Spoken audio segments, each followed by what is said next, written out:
กะสบายดีและสวัสดีจ้าPPFC ทุกคนเนาะวันนี้มาพบกับสองนักเรียนซาลาวคือการมาพร้อมกับยิงหลีซาลาวเนาะวันนี้พากันมาสอนอยู่บ้านไว้ม่วงใกล้ๆเนาะทุกคนตอนนี้ก็มาหัดน้องแล้วเนาะพาทุกคนไปเบิ่งกันว่าสิเป็นจังไดเนาะสอนลูกหัวนี่เนาะอันนี้คือน้องที่สิสอนมาทางผียังได้ยินเสียงจักรจันทร์ห้องอยู่หน้าก็เขาเจาะเขาไทยล่ะไทยหุดล่ะนำกันหลายหยามาทั้งหยา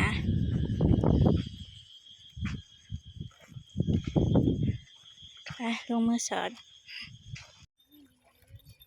นี่พี่น้องสอนเลยสอนยิงสอน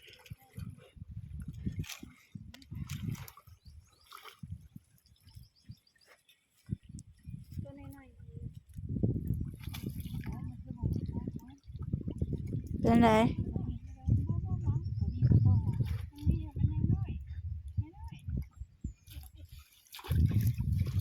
บ่ได้ซ้ำมันตัวหน่อยแล้วพูดได้พักกันเอาซ้ำนี่พี่น้องผ่านมาหลายน้องเลยยังบ่พอกินมาเมื่อนี้บ่มาชกใส่เป็นน้ำเสืออื่นมานำ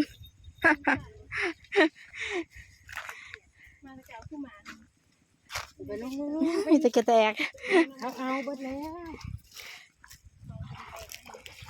มาผัดบ้านไก่ให้นอกเพื่อจะได้มาเท่านึงสอนไปเรื่อยๆมาดิ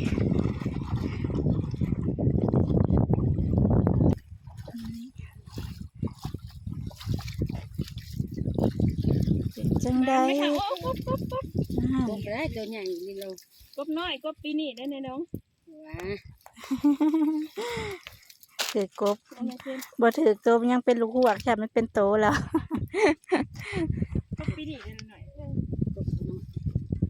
กบเดือน3บ่หยาบแมงตับเต่าตับเต่าไปสนุกพอได้บาทเดียวระยะได้ตอนนี้นี่นะ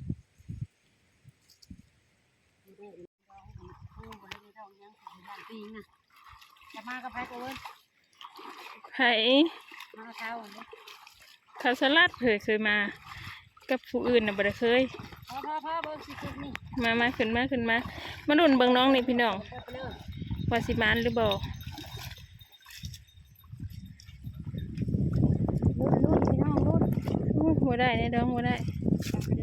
แต่ปลากระเดิดไม่แต่ปลาพี่น้องไปพี่น้องเดี๋ยวท่านได้เห็นปาดแล้วไปตองนะไปตองกลุ่มแล้วบัดนี้กลุ่มแล้วทุกคนกลุ่มแล้วยิ้มแป้นเลยต่อมาเลยก็จะโดนได้มาดักอารมณ์นี่ดังอารมณ์ทุกคนเบิ้งความหลายบ่ทุกคนบ้านเจ้าก็มีนะนี่บ่ทุกคน นี่รถเด้อบ่เคยมาจักเทื่อน้องนี่นะคะกับมือแรกนี่ข้าวผัดต้นโฉกก็ยังคุ้มอยู่ไปเนาะเขานะเนาะจักป่าเท่านี้แหละน้องเพิ่นบ่เนาะเขานะเนาะนี่แล้วในดองมาเอากระเพาะเจ้าตอนนั้นเต็มกระตาอันแม่ตัวขอปากกันดิเนาะคุ้มค่าใส่จิบ่น้ำนะคือบ่ใส่กระตาลูกบ่น้ำมันเย็นอยู่ติเย็นยำเบิ่งแม่เอานี่มาโอ้กระปูนะแล้วจังเอาตัวเดียวกระเพาะแล้วทำไปให้บักคำลินะเนี่ยเสาะจับมานะแม่ในดองเจ้าก็โอ้ยจุ่มเจ้านี่ไว้ยังผ้ากันหน้าเสี่ยวขอเด้อนี่เด้อนี่พี่น้องสอนบันนี้สยิงสอนกับยาทะเซน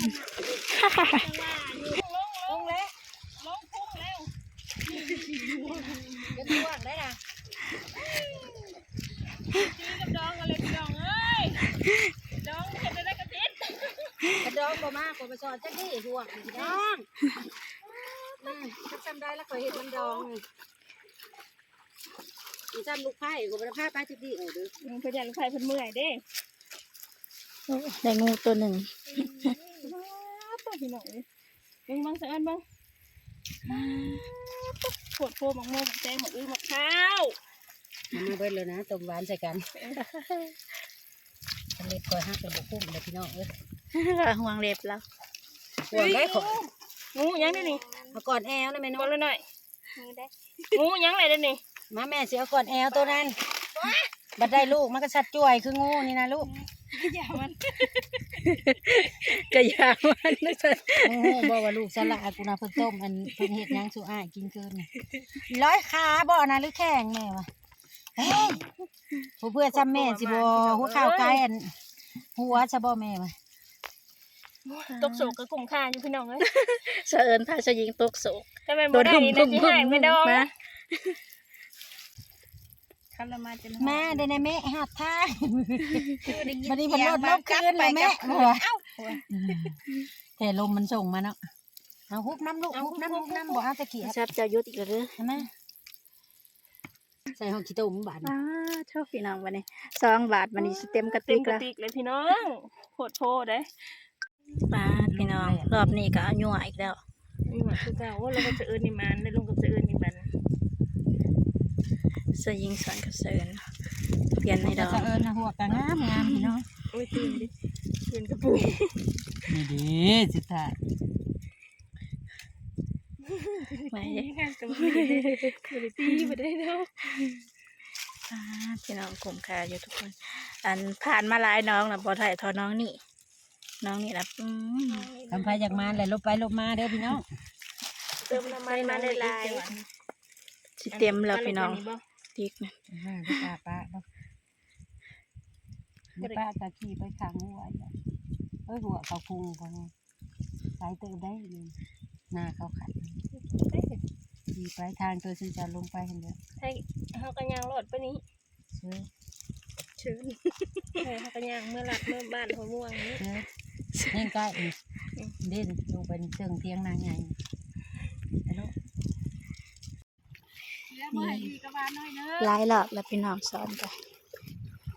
มาเบิ่งรอบนี้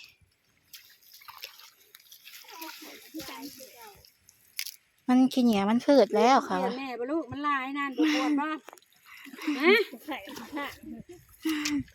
โทษพ่อมึงโม่มึงแตงเลยเด้ ไข่คนนี้บอก ลูกไผ่ก่อยดิ ปลามีปลาตองน้ ต้องกะใครแน่มันบุญขี้ตุ่ม ำ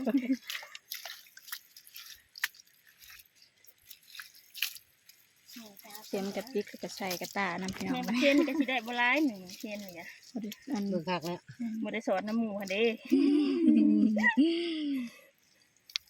จับได้ สั่นจับยอกก็ได้หิวข้าว เฮ้ยยิงขาวเลยยิงขาวไปน้อง บ่ายแล้วบ่จ๊ะ น้องนี่มันไกลอันจาก5 คนแน่น้องก็เลยได้แต่มาได้ในน้องตัวนี้ น้องนี่มันไกลไกลพี่น้องไกลจากเที่ยงคนไกลจากหมู่บ้านจะพ่อว่า10 รอบแล้วพระเจ้าเขาสอนนี่นะ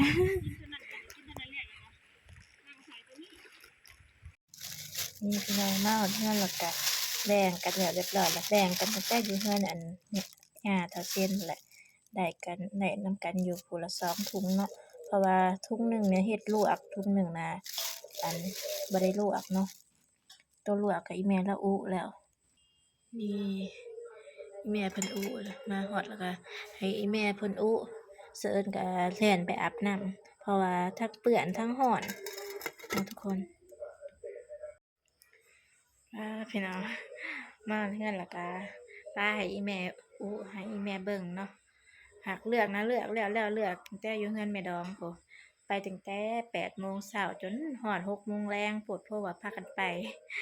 แล้วก็สะออนเห็นลูกหวกหลายเนาะเพราะว่าทางบ้านเฮานั้นบ่ค่อยมีหลายเด้ทุกคนป้ามาฮอดแล้วก็แล่นอาบน้ำซะหัวก็เลยเป็นจังซี่ยาวตึงๆเนาะ โอเคนะทุกคนถ้าผู้ใดมาคลิปนี้ก็อย่าลืมฝากกดไลค์กดแชร์กดติดตามแล้วก็กระดิ่งเพื่อแจ้งเตือนนอนแล้วก็เป็นกำลังใจ